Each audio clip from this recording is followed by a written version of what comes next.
Chaque année, le 18 avril, la Journée internationale des monuments et des sites déclarée par l'UNESCO est soulignée par un thème suggéré par l'ICOMOS, le Conseil international des monuments et des sites.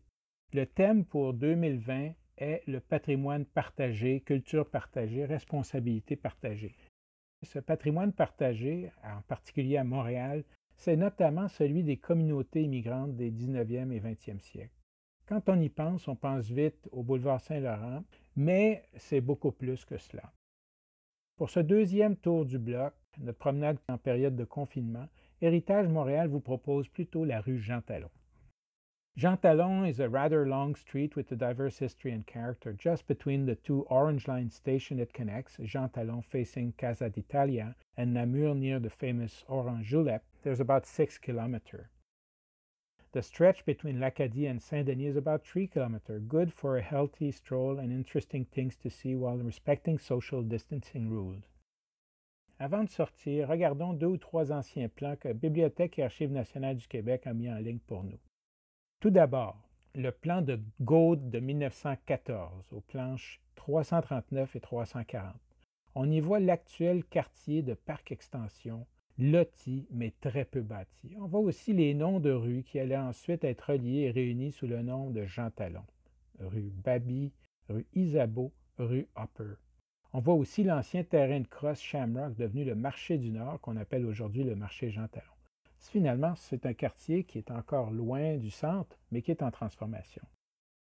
Le plan de la Ville de Montréal de 1949, aux planches 52-56 et 56-56, montre comment le quartier se construit avec ses commerces, ses lieux de culte et l'arrivée de la magnifique Park Avenue Station, la gare Jean Talon d'aujourd'hui, qui a été construite par le Canadien Pacifique en 1931.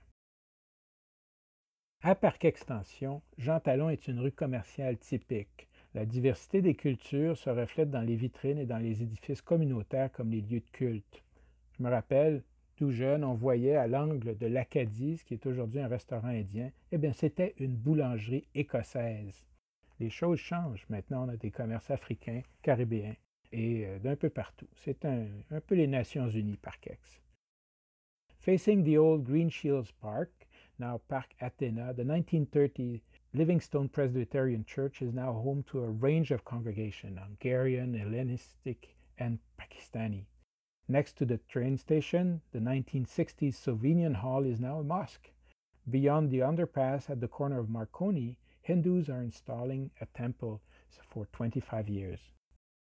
Toujours vers l'est, à l'angle de la rue Jean Talon et de Saint-Dominique, un édifice porte le sigle SCA. SCA pour Syrian Canadian Association. Il date de 1947. Enfin, à l'angle de la Jeunesse, la Casa d'Italia, inaugurée en 1936, est un magnifique bâtiment art déco, construit avec une petite subvention de l'État italien dont le régime fasciste a installé ses symboles sur l'immeuble. C'est surtout une réalisation de la communauté italienne de Montréal. Tout à côté, l'église orthodoxe antiochoise Saint-Georges a été construite en 1939.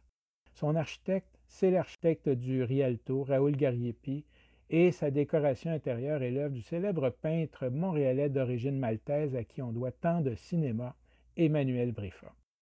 Bon tour du bloc, on respecte les distances pour mieux découvrir Montréal, son patrimoine et ses quartiers, solidaires et solitaires, ensemble.